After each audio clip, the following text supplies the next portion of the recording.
You can always tell a real leader by where they stand when things go wrong. Not in the boardroom, not behind a podium, but right there in the dust, the chaos, and sometimes the silence after things have gone sideways. That's the moment that separates those who wear the title from those who carry the weight. And let's be honest, the world isn't exactly bursting with leadership right now. In politics, charisma has replaced character, and polls matter more than principles.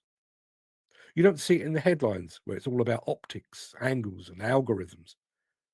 But the real tragedy is this: you don't see it where it's needed most, right here in this industry. And leadership isn't actually complicated. It's not academic. It's not something you learn in a course titled Strategic Influence Dynamics or Transformational Management Frameworks. Leadership is simple. It's showing up. It's doing the hard yards first. It's setting the tone with your actions long before you even open your mouth. It's walking onto a site and getting your boots dirty, not just shaking hands and posing for a newsletter photograph. In this industry, people don't follow a title. They follow trust. They follow proof. You can't bluff your way through in demolition and construction. Workers will spot a fake a mile off.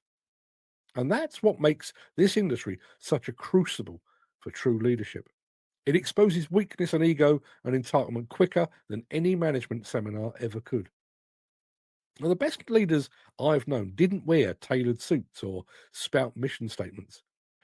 They were the ones who stayed late to help fix a broken breaker, the ones who checked on the youngest guy on site just to ask, "You all right, mate?"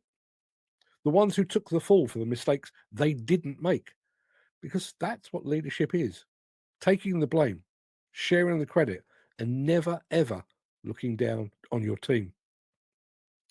Real leaders are often forged in adversity. That's the birthplace of grit, of loyalty, and of instinct. When it all hits the fan, when the weather's turned, the job's behind, and the client's on your back, that's when a true leader either emerges or evaporates. And right now, especially in demolition construction, we don't need more decision makers. We need people who have been through the worst and have still come out swinging. The problem is, we've allowed leadership to become a game of politics, of fast track promotions and empty qualifications.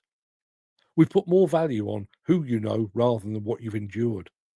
And as a result, we've got people managing projects who have never been part of a team that struggled, who've never had to rebuild morale from the bottom up, who've never had to make a hard call with everything on the line. And that is one of the many reasons that crews don't trust those at the top. That's why morale slips. That's why burnout and resentment spread like mold, because no one wants to follow someone who hasn't bled with them. Now, step back for a second, zoom out, look at the political world. Can you name a leader, just one, who stands up and says the hard thing because it's right, not because it's popular? Can you name one who listens more than they talk, who leads without needing to dominate the headlines? It's a wasteland up there, populated by people who mistake being loud for being brave. And that same disease has trickled down into our industry. We're told to accept the new generation of leaders that doesn't have to prove themselves, that their digital skills, their networking, their LinkedIn posts are the future. Well, let me tell you something. You can't network your way through a structural collapse. You can't post your way out of a safety breach. You lead with your presence, your values, your scars. You know where you do still see real leadership? On the pitch in football. Not always in the captain's armband, but in the players who rally when their team is 2-0 down and the crowd's gone quiet. In the ones who chase a hopeless ball in the 89th minute just to keep the fire alive. The leader in football isn't always the star, but he's the heartbeat, the one whose effort sets the standard, the one who demands more, not through shouting, but through doing. In demolition, as in football, you need strikers, people who get results. But without a leader in the middle of the field holding it all together, pushing people on, calling out nonsense, calming things down, you're going nowhere. Every site, every crew, every job needs that person. And frankly, we're not producing enough of them.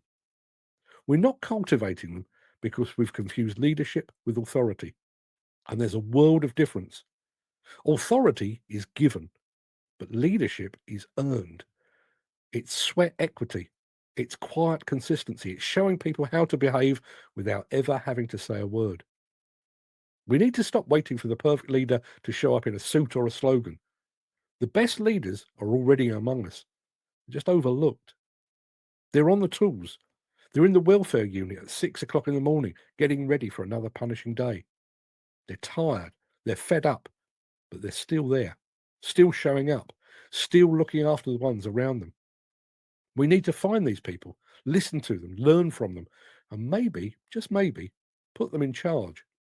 Because if we keep mistaking volume for vision and charisma for character, then we'll keep losing the soul of this industry and of society at large. So here's my call for what it's worth.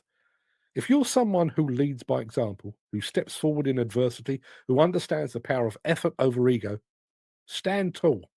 We need you. This industry needs you. The world needs you. Not tomorrow, not someday, but right now.